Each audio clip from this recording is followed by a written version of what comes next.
now I'm sick and broken hearted, and I know what that song means now. Well, I heard him sing old blues. Hey, and sing about we're going to talk about One Left in the Chamber this week. It's a song I wrote with a friend of mine named Matt Skinner from Alpine, Texas. I met him a long time ago at a festival in Colorado, and it turned out we both had a lot of the same musical influences, and we sat and sang Ian Tyson songs all night. But he calls me his brother from the other end of the Rockies, so we've compared a lot of Western notes together. But yeah, we got together to write some tunes, and it's interesting. This is a good thing to talk about because I hardly do any co-writing at all. I'm usually not very comfortable with it. One thing I definitely don't do is the kind of Nashville sort of songmill style of writing where you sort of have an appointment at 10 a.m. with someone you never met before. You sit down and sort of free associate. I can't do that. I mean, I respect people who can be that open, but I can't do it. It's just like it's like taking your clothes off in front of a stranger or something. But the handful of songwriting, co-writing experiences that I've had that have worked have been ones where either me or the other person has a song that's already sort of started and has a concrete theme and idea already, and I help flesh it out or they help me flesh mine out. But I've done. I think I wrote. Mike Plume helped me a little bit with Tool for the Job, and I wrote Hurt and Albert with Tim Huss, and both of those songs I sort of had the germ of it and the chorus together, and they sort of helped me flesh out the verses. There's 3 co-writes on this new record, and this is one of my favorites. Like I said, I wrote it with Matt Skinner, and this is the only song that I've had a co-write on that was his idea to start with. So this I'm gonna turn this so you can see the guitar hand a little bit better. But the hook in the chorus was Matt's idea, like, the one left in the chamber. That was Matt's hook. That's all we had. We sat down one afternoon and got drunk and wrote the thing. It's kind of a suicide ballad. It's got a chord progression that reminds me a little bit of For the Good Times by Chris Christopherson, which isn't a bad thing. He's one of my favorites. And songwriters rip off chord progressions all the time, so no big deal about that. But it has a descending. The chords are interesting. I'm gonna call this a C chord, even though it's a D, because those of you who use capos understand this is actually a D chord. But I'm gonna talk to you in terms of chord shapes. It's just simpler that way. So I'm gonna call this a C shape, even though it's a D, because of the capo. It's a C shape. So the song has a descending line, like it's sort of a long series of chords with a descending voice in it, and that's sort of the trademark thing of this progression. And so it starts in C, and then it goes to this, sort of stays on the C but emphasizes the B chords, the B note. So it goes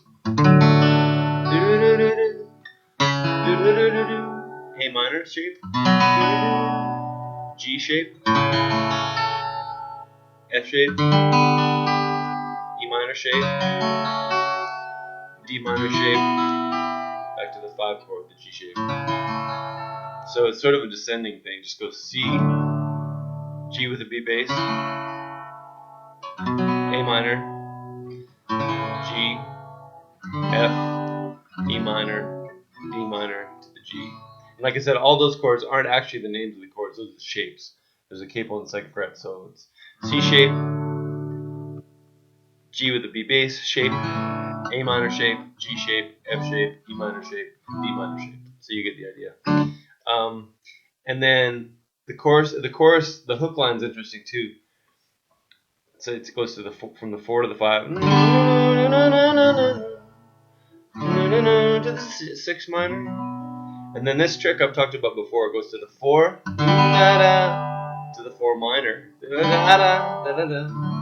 So there's 2 main chord harmony hooks in the song. One of them is the descending chord structure that I showed you, and the other hook, the harmony hook, I call it, like the little interesting bit of harmony that's in the song, is similar to one I've talked about before. It's when you go to the 4 chord major, and then you drop the minor, so you drop the 3rd, so it's the 4 chord minor.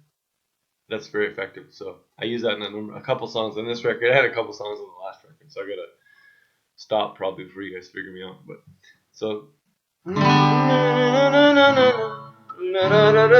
Here comes the 4 major to the 4 minor, back to the 1. La da da da da da da da. That's very cool, I think. That's a good one. I think that was Matt's idea in the song. But yeah, that's all I gotta say on this one. Oh, and then the bridge is interesting too because it uses the old. Another one of my favorite tricks is to use the flat 7 chord. So in this case, in the C shape key, it would be the B flat shape. So when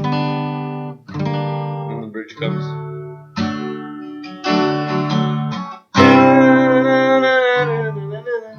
Whenever you're in, when you're in a key and then you go to the flat 7th chord, to me it sounds mean always, and it's a really breath of fresh air within the song because it's a tonality that hasn't been used in the song so far.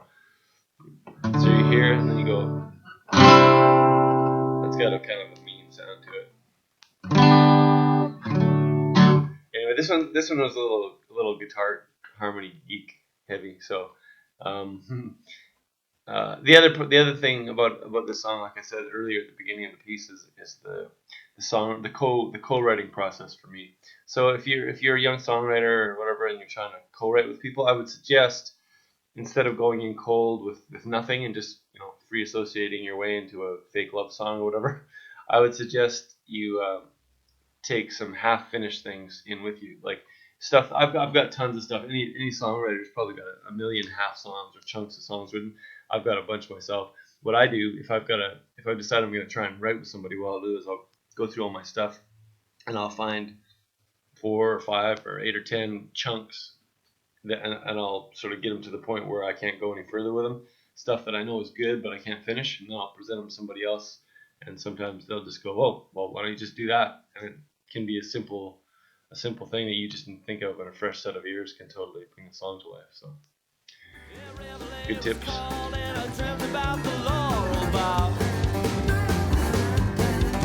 Well, my legs have both been shattered, and I know what that song means now. My sons have both been slaughtered, and I know what that song means now.